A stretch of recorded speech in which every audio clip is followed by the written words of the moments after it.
আকাশের দিকে তারা তীর নিক্ষেপ করবে, আর তীর নিক্ষেপ করতে করতে ক্লান্ত হয়ে যাবে, বলবে এখনো গালি দিয়ে বলবে, আল্লাহকে গালি দিয়ে বলবে তাকে এখনো খুঁজে পাই নাই, সে এখনো মরে নাই।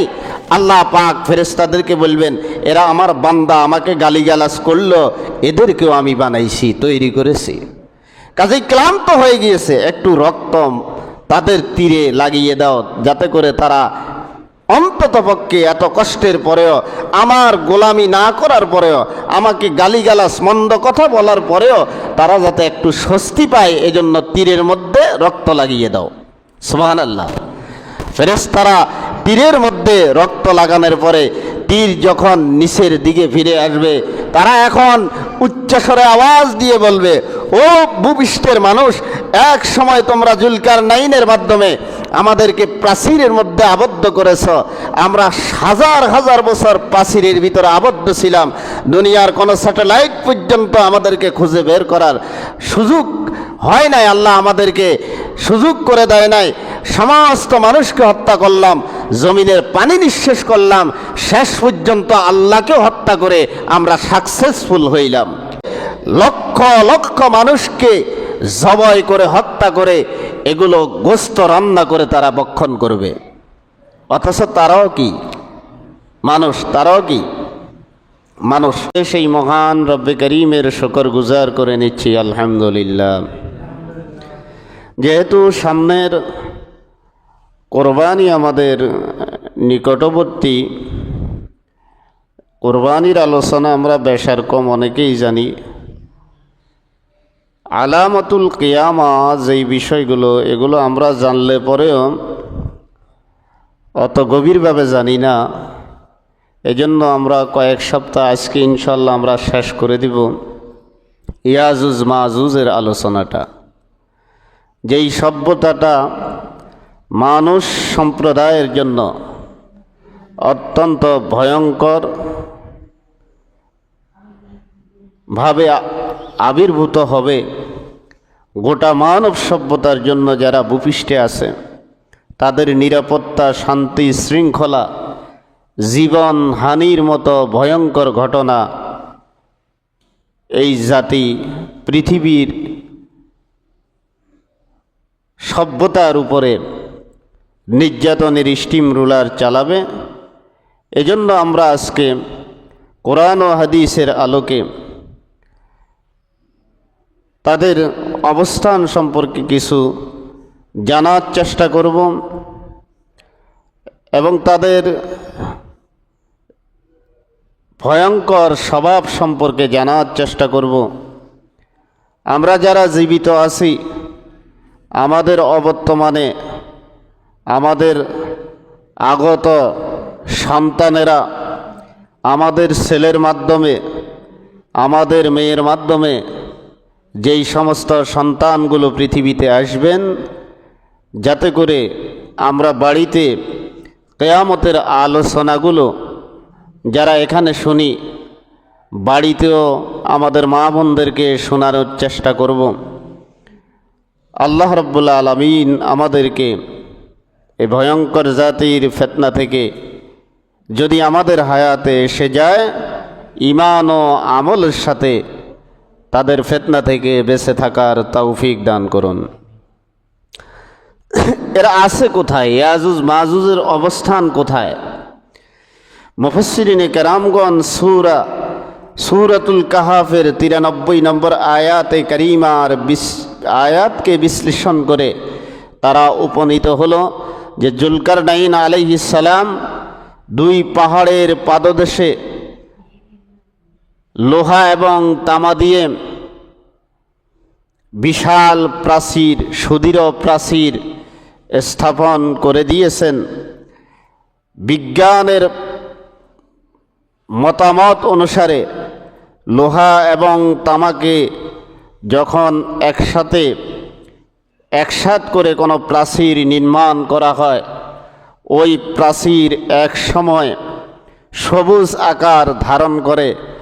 ঘাস যেরকম, ওই প্রাচীরটা শত বছর, শত শতাব্দী, হাজার বছরের পরে ওই প্রাচীর বিভিন্ন ঘাস এবং লতা পাতার পাশে থাকলে পরে এটা নির্ণয় করা অত্যন্ত কঠিন হয়ে যায়। মুফাসসিরিনে কেরামগণ দুইটা প্রাচীরের কথা উল্লেখ করেছেন। একটা হচ্ছে চীনের প্রাচীর, চীনের মহাপ্রাচীর, বিশাল এক প্রাচীর। কেউ কেউ বলেন ওই প্রাচীরের আড়ালেই ইয়াজুজ মাজুজের অবস্থান। তবে মতামতটি অত্যন্ত দুর্বল, অত্যন্ত ক্ষীণ। কিন্তু অধিকাংশ মুফাসসিরিনে কেরামগণ বলেন এটা কাস্পিয়ান অঞ্চলে, কাস্পিয়ান সাগরের পাদদেশে যেই পাহাড়টি আছে, ওই পাহাড়ে জুলকারনাইন আলাইহিস সালাম এই বিশাল এক জনগোষ্ঠীকে, মানব সভ্যতার জন্য যেই গোষ্ঠীটি অত্যন্ত ভয়ঙ্কর, তাদেরকে ওখানে আটক করে রেখেছেন। কাস্পিয়ান সাগর বর্তমান ইউরোপ এবং এশিয়ার মধ্যভাগে পড়েছে। এটা বর্তমান রাশিয়া, আর্মেনিয়া, তুর্কমেনিস্তান এই অঞ্চলটাতে, বিশেষ করে রাশিয়ার অঞ্চলটাতে, কাস্পিয়ান অঞ্চলে দুই পাহাড়ের পাদদেশে আজও এক লোহা এবং তামার প্রাচীর ঐতিহাসিকগণ, ভূবিজ্ঞানীগণ আবিষ্কার করেছেন। কেউ কেউ বলেন ওখানেই এই ইয়াজুজ মাজুজের অবস্থান। তা আমরা দুইটা মত পাইলাম। একটা মত হচ্ছে গণচীন, চীনের সুবিশাল প্রাচীর। আরেকটা পাইলাম কাস্পিয়ান অঞ্চলে রাশিয়া, আর্মেনিয়া, তুর্কমেনিস্তান, আজারবাইজান সহকারে সেই কাস্পিয়ান সাগরের পাদদেশে যেই বিশাল পাহাড়, ওই পাহাড়ের পাদদেশে লোহা এবং তামা দ্বারা নির্মিত যেই প্রাচীর। এখন প্রশ্ন হলো, পৃথিবীর আবিষ্কারের, বিজ্ঞানের যেই আবিষ্কার, দিন দিন বিজ্ঞান যেই উৎকর্ষ আবিষ্কার করতেছেন, এই আবিষ্কারের মধ্যে কেন ভূপৃষ্ঠের মানুষের কাছে স্যাটেলাইটের মাধ্যমে এই জাতির খবরাখবর কেন বিশ্ববাসী জানতেছে না? পৃথিবীর এমন কোনো আবিষ্কার নাই যেই আবিষ্কার, আল্লাহ পাকের অনেক সৃষ্টি আছে, যেই সৃষ্টিকে আবিষ্কার আয়ত্ত করতে পারে না, কন্ট্রোলে আনতে পারে না, আবিষ্কার জনমানুষের সামনে উপস্থাপন করতে পারে না। যেমন আমরা কোরআনুল কারীমের ভাষায় একটি সূরা আছে, সূরাটির নাম হচ্ছে সূরাতুজ জিন। আসলে কি জিন কি আমরা দেখি কি না? জিন কি আমরা কেউ দেখি না। তবে জিন আছে, এটা কি সত্য কি না আমরা বিশ্বাস করি কি না? বিশ্বাস করি। কেন? পৃথিবীর সর্বশ্রেষ্ঠ মহাগ্রন্থ আল কোরআন, যেই গ্রন্থের ভিতরে দেয়ার ইজ নো ডাউট, এই গ্রন্থের ভিতরে কোনো ভুলের সম্ভাবনা নাই। বরংস আমেরিকা, ইউরোপ, অস্ট্রেলিয়া সহকারে বিভিন্ন পশ্চিমারা যারাই কোরআনের ব্যাকরণগত ভুল, ঐতিহাসিকগত ভুল, যেই ভুল ধরার জন্য, বিশ্ববাসীকে জানানোর জন্য যে কোরআনে ভুল আছে, যেই ভুল ধরার জন্য যারাই যুগে যুগে এসেছেন, তারাই যুগে যুগে ইসলামের সুশীতল ছায়াতে এসে আশ্রয় গ্রহণ করেছেন। কাজেই বোঝা যাচ্ছে আমরা তো কোরআন নিয়ে গবেষণা করি না। আমাদের থেকেও যারা অমুসলিম, বিশ্ববাসীর সামনে কোরআনের ভুল উপস্থাপনের জন্য তারা গবেষণা করে। আজ পর্যন্ত যারাই গবেষণা করতে এসেছেন কোরআনের ভুল ধরার জন্য, তাদেরকেই আল্লাহ পাক কোরআনের আলোতে আলোকিত করে ইসলাম গ্রহণ করার সুযোগ করে দিয়েছেন। আপনারা যারা পত্রিকা পড়েন, আমরা যারা পড়ি, দৈনিক সারা পৃথিবীতে শুধু কোরআনের ভুল সংশোধন, ভুল ধরার জন্য প্রায় 2 শতাধিক মানুষ অমুসলিম, যারা ইসলাম সম্পর্কে আগে কিছুই জানতো না, দৈনিক 2 শতাধিক মানুষ মুসলমান হচ্ছে, ইসলামের সুশীতল ছায়াতে আসতেছেন। কাজেই বিজ্ঞান যতই আবিষ্কার হোক, আমাদের চোখের আড়ালে জিন যেরকম আড়াল রয়েছে, সেরকম কি আল্লাহর ক্ষমতা নাই ইয়াজুজ মাজুজকে আড়াল করে রাখার? অবশ্যই ক্ষমতা আছে, এটাই আমাদের ঈমান। রাসূলুল্লাহ সাল্লাল্লাহু আলাইহি ওয়াসাল্লাম থেকে ইমামে মুসলিম হাদিস নিয়েছেন।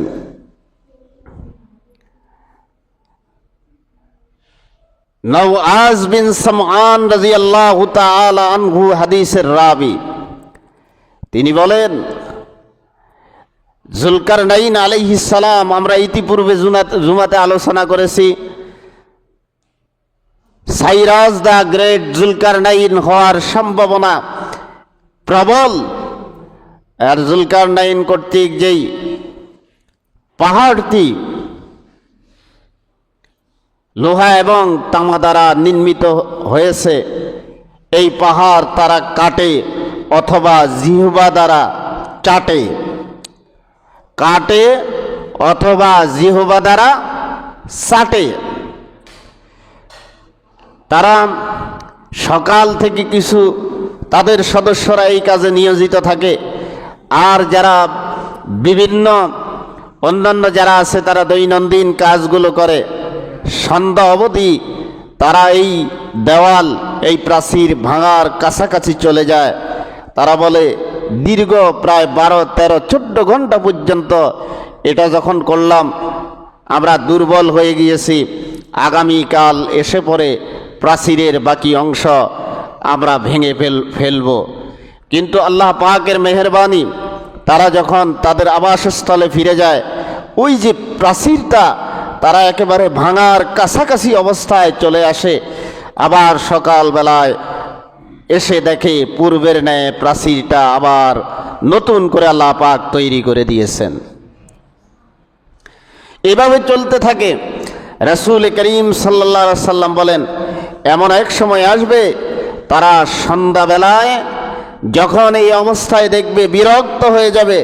শত শত বছর পর্যন্ত তারা তাদের এই কাজকে আঞ্জাম দিয়ে থাকবে, যেহেতু তাদের শত্রুতা ভূখণ্ডের তাদের আড়ালে আবডালে যেই সমস্ত বনি আদম সন্তান রয়েছেন, যাদের কারণে তারা প্রাচীরের মধ্যে আবদ্ধ হয়েছে, তাদের উপরে প্রতিশোধ নেওয়ার জন্য তারা এক সময় বলে উঠবে, এতদিন শত শত হাজার বছর পর্যন্ত চেষ্টা করেছি, প্রাচীর যেহেতু ভাঙতে পারি নাই, আগামীকাল যদি আল্লাহ আমাদেরকে হায়াত দারাজ করে, ইনশাআল্লাহ আমরা এই প্রাচীর ভেঙে গুড়ে মানব সভ্যতার উপরে আক্রমণ করব। যখন তারা ইনশাআল্লাহ শব্দ উচ্চারণ করবে, এটার বরকতে আল্লাহ পাক মানব সভ্যতার মধ্যে আমরা যারা ভূপৃষ্ঠে আমরা এই নীল গ্রহের ভিতরে আছি, যারা অবৈধ কর্মকাণ্ডের ভিতরে লিপ্ত আছি, এই অবৈধ কর্মকাণ্ডের কারণে কুরবুল কিয়ামতে, একেবারেই কিয়ামতের আগ মুহূর্তে আল্লাহ পাক তাদেরকে ছেড়ে দিবেন। রাসূল করিম সাল্লাল্লাহু আলাইহি সাল্লাম বলেন, ইমাম মুসলিম হাদিস নিয়েছেন, তারা এত ভয়ঙ্করভাবে ভূপৃষ্ঠের দিকে ধাবমান হবে, মনে হচ্ছে যেন তসবির দানাগুলো বা বিভিন্ন গাছগাছালির যেই সমস্ত ফলগুলো আছে অঙ্কুরিত হওয়ার পরে ঝড় হওয়ার পরে যখন প্রচণ্ড ঝড় হয়, আম ঝরতে থাকে, আম মানুষের ঘরে টিনের উপরে ছাদের উপরে পড়তে থাকে, যেরকম আম পড়ে, পাহাড় থেকে যেরকম পানি পড়ে, এরকম তারা যখন ভূপৃষ্ঠের দিকে ধাবমান হবে, তখন দুনিয়ার যেই সমস্ত মানুষ আমাদের মতো সাধারণ মানুষ আছে, তারা মনে করবে পাহাড় থেকে মনে হয় তারা লাফ দিয়ে দিয়ে পড়তেছে। ভয়ঙ্কর প্রতিশোধ নিয়ে তারা ভূপৃষ্ঠের যেখানেই যাকে পাবে তাকেই হত্যা করবে, কাউকে বাঁচার মতো সুযোগ তারা দিবে না। সেই সময় যারা বেঁচে থাকে তারা সর্বপ্রথম নামার ফলে, ভূপৃষ্ঠে আগমন করার ফলে, তব্রিয়া নামক একটা উপসাগর আছে, ওই উপসাগরের পাশেই তারা যখন অবস্থান করবে, তারা তাদের কোষবদ্ধ করে উপসাগরের পানিগুলো মুখে দিবে। তারা তৃষ্ণার্ত থাকবে, তারা পিপাসিত থাকবে। পানি যখন মুখে দিবে, রাসূল সাল্লাল্লাহু আলাইহি সাল্লাম বলেন, কোষবদ্ধ পানি খেয়ে খেয়ে এই তব্রিয়া উপসাগরের আর পানি কোনো অবশিষ্ট থাকবে না, শুধু ওই উপসাগরের মাটিগুলো দেখা যাবে। কি ভয়ঙ্কর! আমরা যারা আছি পৃথিবীতে, মনে করেন সমস্ত মানুষ আমরা যদি পদ্মা নদীতে পানি এক কলস করে নিই, পদ্মা নদীর কতটুকু পানি কমবে? এক কলস করে সবাই 700 কোটি মানুষ পানি নিলাম, কতটুকু কমবে? কমবে না তো। আমরা কি পদ্মা নদী শোষণ করতে পারবো, শেষ দিতে পারবো? সম্ভব। কিন্তু এই যে ব্রিয়া উপসাগরে ইয়াজুজ মাহুজ যখন তার পাদদেশে অবস্থান করবে, রাসূলুল্লাহ বলেন তারা কোষবদ্ধ করে পানি খাবে, পানি পান করবে। এক সময় মুহূর্তের ভিতরে তাদের পরবর্তী দল যেটা আসবে, তারা ওই উপসাগরের জলাশয়ের দিকে তাকিয়ে আফসোস করে বলবে, এটা তো একটা নদী ছিল, পানি গেল কই? সুবহানাল্লাহ। পৃথিবীতে একটি ভয়ঙ্কর যুদ্ধ হবে পানি নিয়ে। আমরা ইতিহাসে পড়েছি পানিপথের যুদ্ধ, আমরা যারা পড়ালেখা করেছি পড়েছি। পৃথিবীতে একটা যুদ্ধ হবে পানি নিয়ে। এই যুদ্ধটা বর্তমান বাংলাদেশ এবং পাকিস্তান 1971 সালে ভাগ হয়েছে, ডিভাইড হয়েছে মুক্তিযুদ্ধের মাধ্যমে। কিন্তু ভারত আমাদের পার্শ্ববর্তী রাষ্ট্র যেভাবে এই দুই দেশের পানিকে বাধা প্রদান করতেছে, অচিরেই আরেকটি যুদ্ধ, মহাযুদ্ধ হবে শুধু পানি নিয়ে। এই যে এই যুদ্ধগুলো হবে, দুঃখজনক হলেও সত্য কথা, নিজ ভূখণ্ড রক্ষার জন্য, সেই কি মুসলমান না অমুসলিম, সেই কি খ্রিস্টান নাকি মুসলমান নাকি হিন্দু, এটা দেখার বিষয় নয়। বরংস পৃথিবীর প্রত্যেকটি রাষ্ট্রে নিজ ভূখণ্ড রক্ষা করার জন্য নিজ দেশের নাগরিকদেরকে 15 থেকে 17 বছরের মধ্যে বাধ্যতামূলক সামরিক প্রশিক্ষণ দেওয়া হয়। এমন এক ভূখণ্ডে আমরা জন্মগ্রহণ করেছি। প্রশিক্ষণ তো দূরের কথা, যারা আমরা ওয়াজ নসিহত করি, আল্লাহ মাফ করুক, আল্লাহ মাফ করুক, এখানে যদি ভারত থেকে একটা বম্পিং হয়, সর্বপ্রথম খতিব সাহেবকে তালাশ করে পাওয়া যাবে না, কারণ খতিব সাহেব তো এটার প্রতিরোধ করার কৌশল জানে না। হয়তো আমরা দোয়া করি এই ভূখণ্ডকে বাঁচানোর জন্য, আমাদের যেই কোনো সরকার এদেশের আমাদের সন্তানদেরকে ভূখণ্ড বাঁচানোর জন্য, ভূখণ্ড আগলিয়ে রাখার জন্য, ভূখণ্ডের মাটিকে হেফাজত করার জন্য এই দেশের সমস্ত মানুষদেরকে কোনো এক সরকার ইনশাআল্লাহ সামরিক প্রশিক্ষণ দিবে। সেই যেই ধর্মের হোক, সকলের সামরিক প্রশিক্ষণ প্রয়োজন আছে কি নেই? আছে। এই যে ভয়ঙ্কর এক জাতি আসবে, প্রশান্ত মহাসাগরের পানি শেষ করে ফেলবে তারা খেয়ে, আটলান্টিক মহাসাগরের পানি থাকবে না, বঙ্গোপসাগরের পানি তো থাকার প্রশ্নই নাই, ভূপৃষ্ঠে পানির জন্য হাহাকার হবে। সেই সময় সাইয়েদনা ঈসা আলাইহিস সালাম থাকবেন, আর হযরতে ইমামুল মাহদী আলাইহিস সালাম তখন পৃথিবীতে থাকবেন না। ঈসা আলাইহিস সালাম মুসলমানদের নেতৃত্ব দিবেন। আল্লাহ পাক হযরতে ঈসা আলাইহিস সালামকে বলবেন, আপনি মুসলমানদেরকে নিয়ে তুর পর্বতে আশ্রয় গ্রহণ করেন এবং পৃথিবীব্যাপী বিশ্বব্যাপী এলান করে দেন, প্রত্যেকেই যেন প্রত্যেকের নিরাপদ স্থানে থাকে। প্রয়োজন হলে পরে মাটির নিচে বিশাল সুড়ঙ্গ করে উপরে ঘাস লতাপাতা দিয়ে এই ভয়ঙ্কর জাতি, জালিম জাতির আক্রমণ থেকে মানব সভ্যতাকে বাঁচানোর জন্য সবাই ত্রাণে গিয়ে মাটির নিচে আশ্রয়স্থলে গিয়ে সবাই আশ্রয় গ্রহণ করেন। ভূপৃষ্ঠে যাকেই পাবে তাকেই তারা রাখবে না, হত্যা করে ফেলবে। কারণটা কি? কারণ হচ্ছে আমাদের মতো যারা ভূপৃষ্ঠে আমরা সুন্দরভাবে বসবাস করতে চাই, এদের কারণেই দীর্ঘ সময় পর্যন্ত তারা বন্দী অবস্থায় ছিল। এটা প্রতিশোধ নেওয়ার জন্য তারা মানুষ হত্যা করবে, ভয়ঙ্করভাবে মানব হত্যা করতে থাকবে।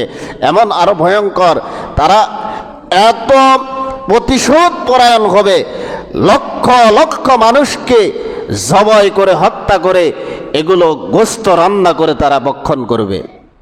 অথচ তারাও কি মানুষ? তারাও কি মানুষ? এই যে বর্তমান আমেরিকার প্রেসিডেন্ট, নাম কি? Donald Trump.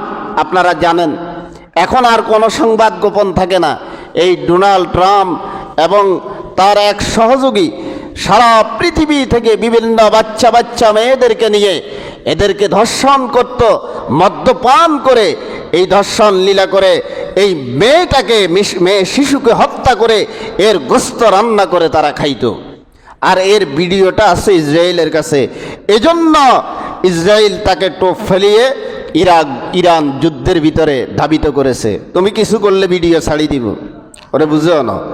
এখন কোনো কিছু গোপন নাই, মানুষের হাতে মোবাইল আছে, তো অন্যায় করলে কি সামাজিক মাধ্যমে টুপিওয়ালা দাড়িওয়ালা পর্যন্ত অন্যায়কারী সামাজিকভাবে এদের অন্যায় প্রচার হওয়ার পরে হিয় প্রতিপন্ন হয় কি হয় না, নামাজি হয় কি হয় না। আল্লাহ আমাদের যতদিন বেঁচে থাকি ইমান আমল নিয়ে বেঁচে থাকার তৌফিক দান করুন। এই যে অবস্থা, ভবিষ্যতে মানুষগুলো যারা যেখানে থাকবে আশ্রয় গ্রহণের জন্য আল্লাহ পাক যাদেরকে হায়াত দিবেন তারা বাঁচতে পারবে, আর কাউকে বাঁচার সুযোগ তারা দিবে না। ভয়ঙ্কর হত্যাযোগ্য হত্যা নীলা তারা করে পরে তারা একটা পাহাড়ে গিয়ে উঠবেন। সেই পাহাড়টি নাম হচ্ছে জাবালে খুমর। জাবালে কি কারা উঠবে? ইয়াজুজ মাজুজ। কারা উঠবে? যেই পাহাড়ে উঠবে পাহাড়টার নাম কি? জাবালে খুমর। রাসূলুল্লাহ সাল্লাল্লাহু আলাইহি সাল্লাম বলেন, তারা জাবালে খুমরের উপরে উঠে আকাশের দিকে তাকিয়ে বলবে, কি বলবে? ও আকাশের মালিক, আমাদের কৌশল ছিল ইনশাআল্লাহ বলে তোমার সাহায্য সে এই প্রাচীর ভেদ করে ভূপৃষ্ঠে সভ্য মানুষগুলোকে হত্যা করার আমরা সমগ্র মানবতাকে হত্যা করেছি। আর যদি কেউ সাপোর্ট নিয়েও বেঁচে থাকে, আমাদের আড়ালে আবদালে থাকে, তারা যাতে পৃথিবীতে বাঁচতে না পারে এজন্য আমরা ভূপৃষ্ঠের সমস্ত পানিগুলো খেয়ে নিয়েছি। ওই আরশের মালিক এত হাজার বছর পর্যন্ত আমাদেরকে যেই সাপোর্ট দিয়ে জুলকারনাইনের মাধ্যমে আটক করে রেখেছ, এখন দুনিয়ার সমস্ত মানুষ শেষ, সমস্ত নদীর পানি শেষ, সমস্ত মাছগুলো আমরা খেয়ে ফেলেছি, এখন আমাদের কাজ হচ্ছে তুমি আল্লাহকে হত্যা করা। নাউজুবিল্লাহ বলবেন না? তারা কোন পাহাড়ে গিয়ে এই কথা বলবেন? জাবালে খুমর। কোন পাহাড়? জাবালে খুমর। এটা বর্তমান ইসরায়েলে একটা পাহাড় আছে, এই পাহাড়টার নাম হচ্ছে জাবালে খুমর। ইসরায়েল কিয়ামতের আগে আগে ইসরায়েল এবং ফিলিস্তিনকে নিয়ে এই ঘটনাগুলো ঘটতেই থাকবে, আল্লাহ ঘটাতেই থাকবেন। এই যে তাবরিয়া উপসাগর যেটা সর্বপ্রথম তারা নিঃশেষ করবে, সেটা এই বর্তমান ইসরায়েলের এই তাবরিয়া উপসাগর যেটা আছে এটা একমাত্র মিঠা পানির সাগর, আর অন্য কোনো সাগর মিঠা পানি না, সব নুনা পানি। সব কি পানি? এই যে তারা জাবালে খুমুরের উপরে উঠে বলবে আমাদেরকে দীর্ঘ সময় পর্যন্ত সভ্য মানুষ হওয়ার সুযোগ আমাদেরকে দাও নাই, মানব সভ্যতার আড়ালে আমাদেরকে রেখেছ, পৃথিবীর কোনো বিজ্ঞানও আমাদের সুযোগ পায় না, আমরা কোথায় আছি, স্যাটেলাইট আমাদের জন্য অকার্যকর করে দিয়েছ।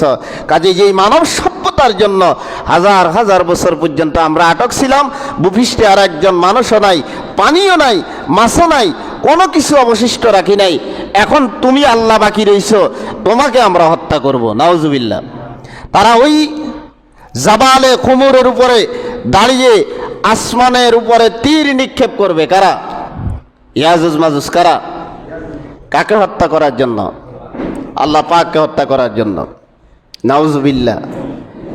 আমাদেরও অনেকের ইমান চলে যায়। ছোট্ট একটা মাসালা বলি, সেটা হচ্ছে কারো যদি পিতা, সন্তান অথবা ছোট ভাই মারা যায়, কথা একটা বলে ফেলে, আল্লাহ বুঝি আর কাউকে দেখে নাই, আমাকে দেখেছে, ইমান চলে যাবে। খবরদার, এই কথা বলার কোনো সুযোগ আল্লাহ কাউকে দেয় না। আমাদেরকে পাঠাইছে কে? হায়াতটা দিছে কে? হায়াত নিবে কে? কে কোন সময় যায়?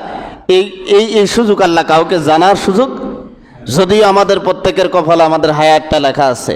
আদম আলাইহিস সালামের 1000 বছরের হায়াত দেখা গিয়েছে, আল্লাহ পাক আমাদের হায়াতটা দেখায় নাই।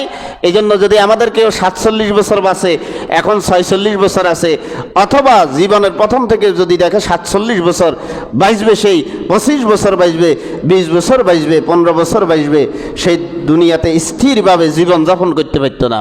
এজন্য আল্লাহ এটা চামড়ার নিচে ঢেকে দিয়েছেন। আকাশের দিকে তারা তীর নিক্ষেপ করবে, আর তীর নিক্ষেপ করতে করতে ক্লান্ত হয়ে যাবে, বলবে এখনো গালি দিয়ে বলবে, আল্লাহকে গালি দিয়ে বলবে তাকে এখনো খুঁজে পাই নাই, সে এখনো মরে নাই। আল্লাহ পাক ফেরেশতাদেরকে বলবেন এরা আমার বান্দা, আমাকে গালিগালাজ করলো, এদেরকেও আমি বানাইছি, তৈরি করেছি।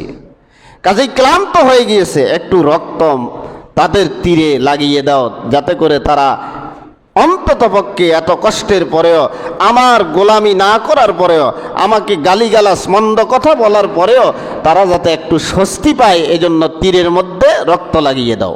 সুবহানাল্লাহ। ফেরেশতারা তীরের মধ্যে রক্ত লাগানোর পরে তীর যখন নিচের দিকে ফিরে আসবে, তারা এখন উচ্চস্বরে আওয়াজ দিয়ে বলবে, ও ভূপৃষ্ঠের মানুষ, এক সময় তোমরা জুলকারনাইনের মাধ্যমে আমাদেরকে প্রাচীরের মধ্যে আবদ্ধ করেছ, আমরা হাজার হাজার বছর প্রাচীরের ভিতরে আবদ্ধ ছিলাম, দুনিয়ার কোনো স্যাটেলাইট পর্যন্ত আমাদেরকে খুঁজে বের করার সুযোগ হয় নাই, আল্লাহ আমাদেরকে সুযোগ করে দেয় নাই, সমস্ত মানুষকে হত্যা করলাম, জমিনের পানি নিঃশেষ করলাম, শেষ পর্যন্ত আল্লাহকে হত্যা করে আমরা সাকসেসফুল হইলাম। নাউজুবিল্লাহ। এদিকে ঈসা আলাইহিস সালাম কোথায় থাকবেন? তুর পর্বতে। কোন পর্বতে? তুর পর্বত আর জাবালে খুমুর বেশি দূর নয়। তুর পর্বতে ঈসা আলাইহিস সালাম থাকবেন, মুমিনরা স্থির হয়ে থাকবেন, কেউ মাটির নিচে গর্ত করে থাকবেন, এদের হত্যাযোগ্য থেকে বাঁচার জন্য যারা যেখানেই থাকবেন। হযরত ঈসা আলাইহিস সালাম দেখবেন ভয়ঙ্কর অবস্থা, খানার অভাব, পানির অভাব, কেউ খেতে পারতেছে না, কারো হাড়গুলো একটার সাথে একটা লেগে গিয়েছে, কেউ কেউ কঙ্কালের মতো হয়ে গিয়েছে। হযরত ঈসা আলাইহিস সালাম আল্লাহর কাছে বলবেন, আল্লাহ আর সহ্য হচ্ছে না, একটা মীমাংসা করে দেন, একটা ফয়সালা করে দেন, এদের জুলুম আর সহ্য হচ্ছে না। যেহেতু ঈসা আলাইহিস সালামও এদের সাথে পারবে না, যে ঈসা আলাইহিস সালাম দাজ্জালকে হত্যা করবেন। নাম কি? তাদের নাম কি? ইয়াজুজ মাজুজ। ইয়াজুজ মাজুজের সাথে কে পারবে না? ঈসা আলাইহিস সালামও পাইবে না। আপনারা বিস্তারিত দেখতে চাইলে মুসলিম শরীফের 2937 নম্বর হাদিসটা দেখিয়েন, এর ব্যাখ্যায় আছে। আমি যেই কথাগুলো বলতেছি, ঈসা আলাইহিস সালামকে আল্লাহ বলবেন তুমি এদের সাথে পারবে না, সারা পৃথিবীর কেউ পারবে না, তোমরা আশ্রয় নাও। ঈসা আলাইহিস সালাম বলবেন একটা ফয়সালা করে দেন। যখন এই কথা বলবেন, তখন তাদের ঘাড়ের উপরে ফোঁড়া জাতীয় একটা কি উঠবে। আমাদের ফোঁড়া হয় না অনেকের, ফোঁড়া হইলে ওখানে ব্যথা হয় কি হয় না? মানুষের শরীরে জ্বর আসে কি আসে না? তারা এই জ্বরে ফোঁড়া আসার কারণে জ্বরাক্রান্ত হয়ে ঈসা আলাইহিস সালামের দোয়ার বরকতে, বদদোয়ার বরকতে একেবারেই যত ইয়াজুজ মাজুজ ছিল সবাই একই সাথে এট এ টাইম মারা যাবে। সুবহানাল্লাহ বলেন। তাইলে মুমিনের দোয়া কবুল হয় কি হয় না? ঈসা আলাইহিস সালাম যখন গন্ধ, মানুষের দেহের পচা গন্ধ, খুব ভয়ঙ্কর গন্ধ, মানুষের দেহের পচা গন্ধ খুবই ভয়ঙ্কর গন্ধ। পৃথিবীতে যত গন্ধ দুর্গন্ধ আছে এর মধ্যে ভয়ঙ্কর গন্ধ হলো মানুষের দেহের পচা গন্ধ। ঈসা আলাইহিস সালাম যখন পচা গন্ধ পাইবেন, কয়েকজন মুমিনদেরকে এসে দেখবেন যে সারা পৃথিবীর প্রত্যন্ত অঞ্চলে এক বিগত অন্তর অন্তর এক একটা লাশ, বিশাল বিশাল লাশ পড়ে রয়েছে, যারা দীর্ঘ সময় পর্যন্ত মানব সভ্যতার উপরে জুলুমের স্টিম রুলার চালিয়েছে, সমস্ত পানিগুলো পান করে শেষ করে দিয়েছে, সমগ্র মানবতার যেখানে পেয়েছে লক্ষ লক্ষ মানুষকে জবাই করে রান্না করে ভক্ষণ করেছে, এদের লাশ পড়ে রয়েছে। সুবহানাল্লাহ। একসাথে সবাই মারা যাবে। হযরত ঈসা আলাইহিস সালাম বলবেন যে আমাদের সহ্য হচ্ছে না, আল্লাহ পাক একটা ব্যবস্থা করেন। রাসূল করিম সাল্লাল্লাহু আলাইহি সাল্লাম বলেন এরপরে আল্লাহ পাক একটা পাখিকে পাঠাবেন, উট পাখির নেয় বিশাল বিশাল পাখিকে পাঠাবেন, এক একটা পাখি এক একটা ইয়াজুজ মাজুজের দেহ, দুই পায়ে দুইটা দেহ নিবেন, ঠোঁটে একটা নিবেন, তিনটা করে লাশ দিয়ে অল্প সময়ের ভিতরে ভূপৃষ্ঠের সমস্ত ইয়াজুজ মাজুজের যে মৃতদেহগুলো এগুলোকে নিয়ে একেবারেই সাচ্চা করে দিবেন। সুবহানাল্লাহ। এরপরে টানা 40 দিন পর্যন্ত বৃষ্টির পানি হবে, তাদের পুজ এবং রক্তগুলো বিপৃষ্ঠ থেকে সরে যাওয়ার জন্য। সুবহানাল্লাহ বলেন। কয়দিন? এর আগে তারা কি করছে? পানি খাইয়ে লাইছে। এখন পানির ব্যবস্থা আল্লাহ করে দিছে। তো কয়দিন বৃষ্টি হবে? সারা পৃথিবীব্যাপী 40 দিন বৃষ্টি হবে। এই 40 দিন বৃষ্টি হওয়ার পরে দীর্ঘ সময় 40 বছর পর্যন্ত মানুষ আল্লাহ পাকের ইবাদত সঠিকভাবে করবে। এরপরে মানুষ আবার বিভ্রান্ত হতে থাকবে। মানুষ, পুরুষ, নারী পুরুষ অবাধে একটা কুকুর এবং কুকুরের মতো রাস্তাঘাটে আবার অবৈধ কর্মকাণ্ড যখন করবে, তখন আল্লাহ পাক সারা পৃথিবীতে যত মুমিন থাকবে তাদের বগলের নিচে, কিসের নিচে? বগলের নিচে এক একটা 20 ফোঁড়া দিবেন। কি দিবেন? 20 ফোঁড়া দেওয়ার পরে সমগ্র মুমিনগুলো, রাসূলুল্লাহ বলেন, বুখারীর হাদিস, সমস্ত মুমিনগুলো একসাথে সবাই ইন্তেকাল করবেন। সুবহানাল্লাহ। কোনো মুমিন থাকবে না। এরপরেই এক সময় সকালবেলায় মানুষ সূর্যকে দেখবেন পশ্চিম আকাশে উদিত হচ্ছে। ওই দিন, যেই দিন সূর্য পশ্চিম আকাশে উদিত হবে, সেই দিন আর তওবার দরজা কারো জন্য খোলা থাকবে না। আর এই যে সমস্ত বদকার লোকগুলো থাকবে তাদের উপরেই কিয়ামত কায়েম হবে। নাউজুবিল্লাহ বলেন।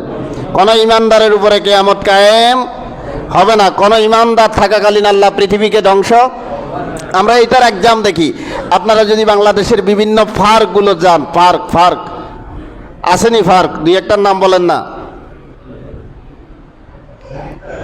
হ্যাঁ,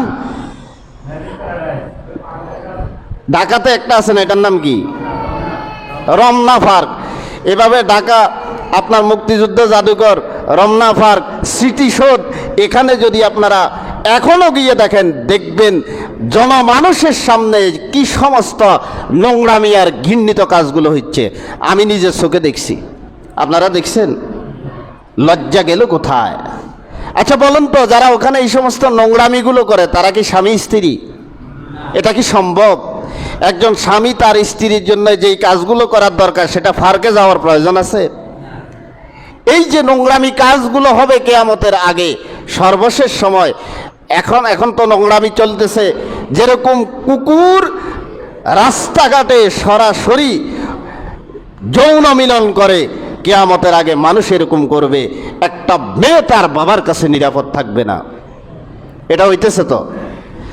সর্বোপরি সর্বশেষ কথা হচ্ছে, ইয়াজুজ মাজুজের যে ভয়ঙ্কর ফিতনা আমাদের পরবর্তী জেনারেশনের উপরে আসতেছে, যারা আমাদের মাধ্যমে, আমাদের ছেলের মাধ্যমে, মেয়ের মাধ্যমে আমাদের সন্তানরা আসবে। আল্লাহ পাক যাতে করে আমাদের এই সন্তানগুলো, অনাগত সন্তানগুলো কিয়ামত পর্যন্ত যারা আসবে ওই ভয়ঙ্কর সময়ে পতিত হবে, তাদেরকে আল্লাহ পাক আমরা দোয়া করি, আমাদের দোয়ার বরকতে তাদেরকে এই ফিতনা থেকে আল্লাহ হেফাজত করুন এবং ঈমান নিয়ে থাকার তৌফিক দান করুন, এবং আমাদের অনাগত সন্তানগুলোকে হযরত ঈসা আলাইহিস সালাম এবং ইমামুল মাহদির সঙ্গী হওয়ার তৌফিক দান করুন। ওয়া মা আলাইনা ইল্লাল বালাগ।